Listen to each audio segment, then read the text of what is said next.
set made 8th standard practice set 2.1 one का संगत कोण को इंग्लिश में कॉरेस्पॉन्डिंग एंगल बोलते हैं। अंत कोण को इंग्लिश में इंटीरियर एंगल बोलते हैं। एकांत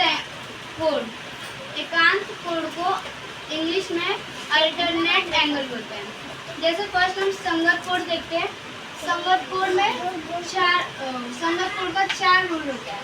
जैसे संगत कोण में जैसे यहाँ पे ना पैरेलल लाइन दिया गया है और क्रॉस किया गया है, ये आपके बुक में क्वेश्चन में है।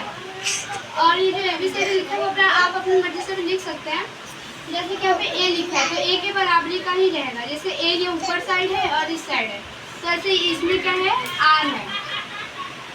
तो हम संगत कोण के इक्वल टू करके एंगल में ए लिख देंगे और फिर इक्वल टू करके एंगल में आर लिख देंगे।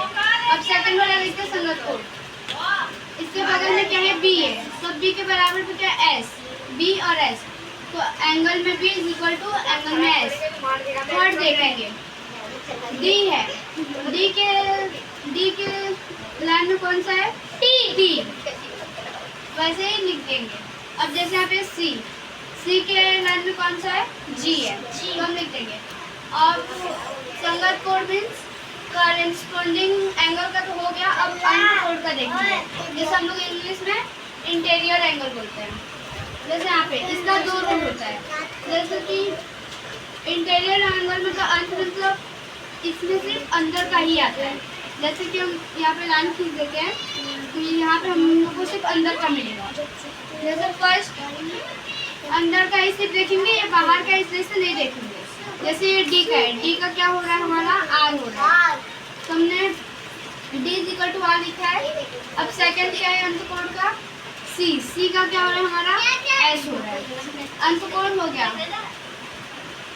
और इसे समझने के लिए कैसे से रब भी कर देंगे।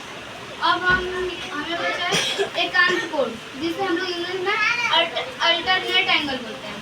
तो इसमें ना हमें यहाँ पे कुछ क्रॉस करना पड़ता है और इसका भी एकांत कोण का भी रोल जो ही होता है।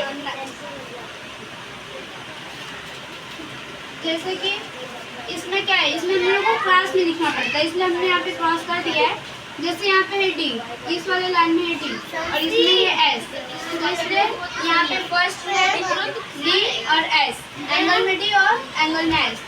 और इसमें सी है और आर, एंगल में सी और एंगल में आर।